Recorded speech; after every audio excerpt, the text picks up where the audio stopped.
So it has been quite a productive day for me today. Earlier on today, I tested and reviewed MinerStat. This is a fantastic new cryptocurrency mining solution. Unfortunately, because of the nature of video, it's very difficult to make any corrections to videos. It's not like an article. We just, change the text or the word or whatever you said wrong and correct it and save. With videos, you need to do retractions. And one of the things that I did in the video earlier was I couldn't get accepted shares. The CEO of MinerStat actually reached out to me and he said I'd missed out the dash in pairs SafeCoin. So I had pairs SafeCoin instead of dash. And I didn't see that because I'd reset the template. I clicked the reset to default button when I was messing around with tags and I forgot to add the dash back in. The other thing I forgot to notice was that there is actually a GPU fan curve. I didn't realize there is a GPU fan curve. I didn't notice it myself when I was tweaking things.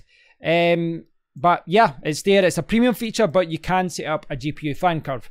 But yes, I was happy with setting up MinerStat. It's a great little solution. I do recommend you check it out. But I must admit, the most pleasing thing today is that I set up my very first Masternode. Yay! So I set up my first Masternode for Ether1. And this is a coin that I talked about a few weeks ago. I interviewed Levon Simpson, which I think he's on the homepage here somewhere. There he is. Hey, Levon. Levon, aka CavHash, joined me on the stream and I was really impressed with what he had to say. He knows a lot about masternodes and it was quite easy to be attracted to this project because there was no pre-mine, no ICO, no scams or anything like that. And they've got a good idea of what they're trying to do with decentralized hosting content. So this is my first masternode. And I don't actually have it running right now as far as payments go. So I've got it all set up. It only took me probably about 10-15 minutes or 20 minutes tops, start to finish. It's not difficult at all. You just copy some commands in. Right now, I'm not getting paid blocks because you need to have it online for 100% of the time. And right now, because, over the last 24 hours or 12 hours, whatever the period is that they track, I'm at like 10% or something like that. But in a day's time, I will start earning coins from the Ether1 block reward.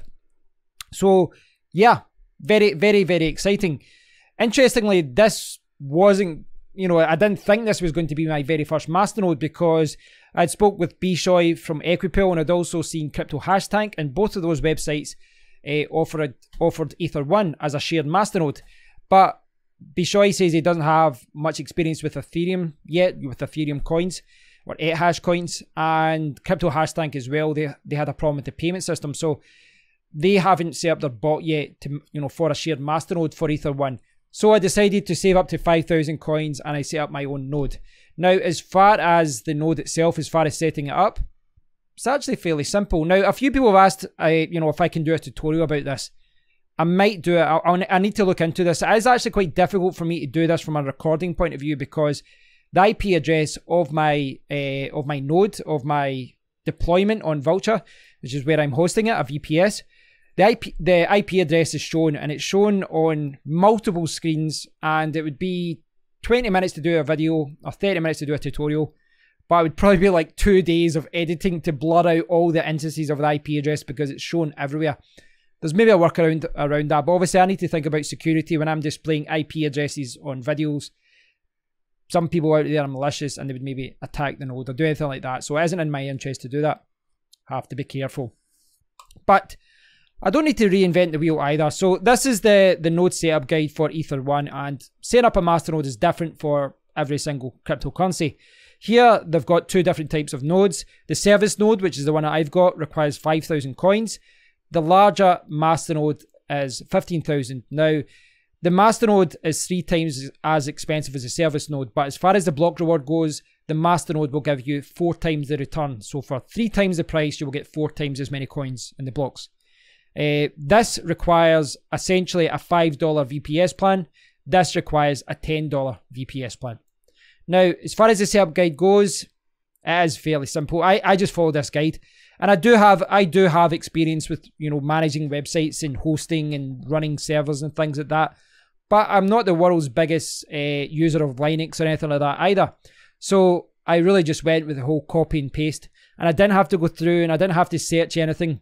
Setting it up was very easy. It really was. I didn't run into any problems. So yeah, so it's got the recommended VPS services. I've used DigitalOcean before, but I went for Vultr this time, and you actually get $100 free when you sign up for them. I went for Ubuntu 16.04, and when you actually sign up here, it tells you everything that you need to do. So essentially, you deploy the VPS, and all you have to do is say where you want to deploy it. Amsterdam, London, New York. You select where you want to do it. You pick your package. In my case, it was the $5 per month plan. And then you click start. And that's it. And it deploys it. And then you open a terminal.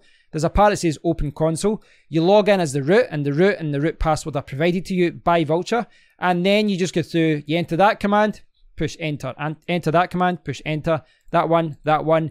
Then you need to log out from root. And you re-log in. Because essentially all this part does is set up a new user. So this sets up a new user and you define the password, and then you log out and log back in with this new user, and then it retrieves all the information from Ether1. Then you do this, you change the permissions, and this command here didn't seem to be working for me. It kind of stalled, so I closed the window, and then I ran this command. Everything was good to go. And then after that, all you do is you go to your node dashboard, you send 0.01, so you can see add node, and you go and you add 0.01 to the verification address. Once that's there, you copy the transaction hash, so you get the ID, and that's it. It's verified.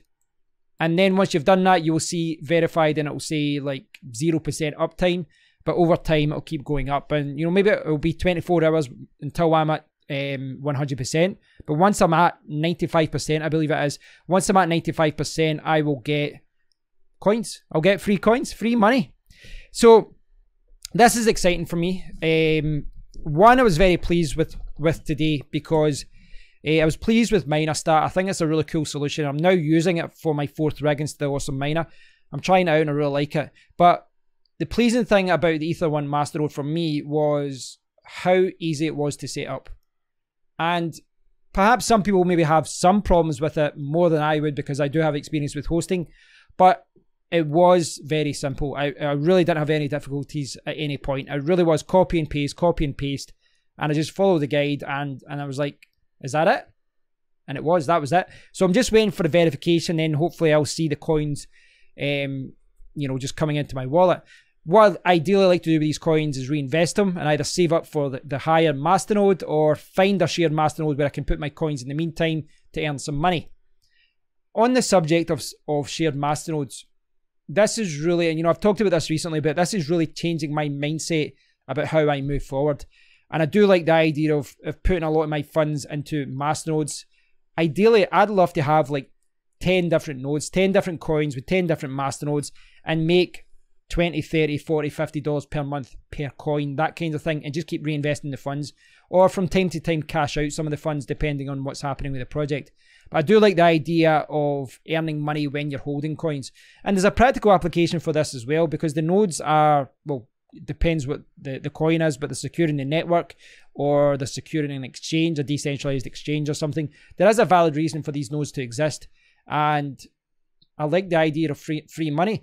I looked into my crypto hash count, a crypto hash tank account today, and I think I had like 400 VTL or 418, and I checked today and I've now got like 480, 490, because the money that I made, that I'm earning, is just being reinvested. So I really do like this concept of using shared masternode services, and I think my approach is perhaps use shared masternodes and use these services to save up enough money for a full masternode, because you're going to get to the full masternode requirement a lot quicker than you would if you just went, just save them in your wallet like I was doing there. So I'm going to start looking at coins. I was investigating some other coins today, and the coins that are available on certain, shared masternode services is going to influence what way I move forward now. If certain coins that I like aren't available on a shared masternode service, then I might opt for something different. I might go with a coin that is available as a shared masternode, because if I can save up 1,000 coins and you stick it in the wallet, I can start mining something else. Or even if I keep mining it, I can get to the minimum requirement for a masternode much, much quicker. And the idea is once I get that requirement, I can withdraw my coins and then I can start up my own Masternode. And you do have to look at a lot of things. You know, you have to look at whether it's easier just to keep the coins in the shared Masternode. But long term, I like to keep all the money on the nodes myself and just pay for it using a VPS and all that. And yeah, I think that's a safe approach moving forward, but I also think it's a smart approach, especially in this environment when it's very difficult to make money from mining as far as profits go. Excuse me. But yes, I'm quite pleased with how that went, and I'm looking forward to setting up my second, third, fourth, and fifth Masternode. I can see this really changing my strategy moving forward, and I know a lot of you guys have been thinking about this as well, so I will try and talk about this more, and I'll try and give more feedback about how I'm doing, how it's all performing. But ideally, I want to continue to mine coins, or just mine Ethereum and Ethereum Classic, and then trade it in and buy coins that I can put into a Masternode, and just either a Masternode or put into a shared Masternode to reinvest and then get into a Masternode. And, you know, take Ether 1 for example. Now that I've reached the 5,000 coin requirement, if there is a shared Masternode service that accepts Ether 1, then I'm going to keep making coins every day. And why not just put all those coins into a shared Masternode, and I'll maybe get to my, you know, higher Masternode much quicker because of that. So yeah, I guess I'm a little bit late to the game in some respects, you know, because I have been reading about Masternodes over the last few months, but there's been so many scam coins and all that that's put me off Masternodes. So the reason I'm attracted to it now is that I'm being more selective. So I realize that not all Masternode coins are scams. There's coins like Zencash and all that I want to invest in. And maybe with someone like Zencash, I don't have to get to the 42 coins that would have to get a secure node.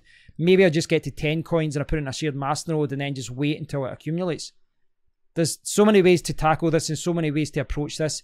So it's quite exciting and it's quite different. And maybe there is an argument for me to sell graphics cards and, you know, cash out in Bitcoin or whatever, and either hold it in fiat or buy the coins to put them into some Masternodes and keep some more for ASIC miners, FPGAs, or perhaps some new GPUs. But I'm going to have to think about this whole thing. So anyway, to summarize, yes, I created my very first Masternode today. Well, I created it. I launched it. So it's been quite a productive day as far as setting up MinerStat and getting my first Masternode up. I'll keep you guys updated, and I really do appreciate all the feedback and all the help and all the, you know, all the comments you guys, you know, you'll post in the videos you'll leave. So I'm talking like an idiot tonight. I don't know what's wrong with me. I think I need my bed. But yeah, guys, without being too cheesy, I do appreciate it. I do appreciate all the feedback, all the help, and all the support. And hopefully I can pay it forward and help you guys, you know, perhaps change your strategy moving forward as well. So thanks for watching, guys. I hope you've enjoyed this little update, and I'll speak to you all in the next one. Cheers, guys.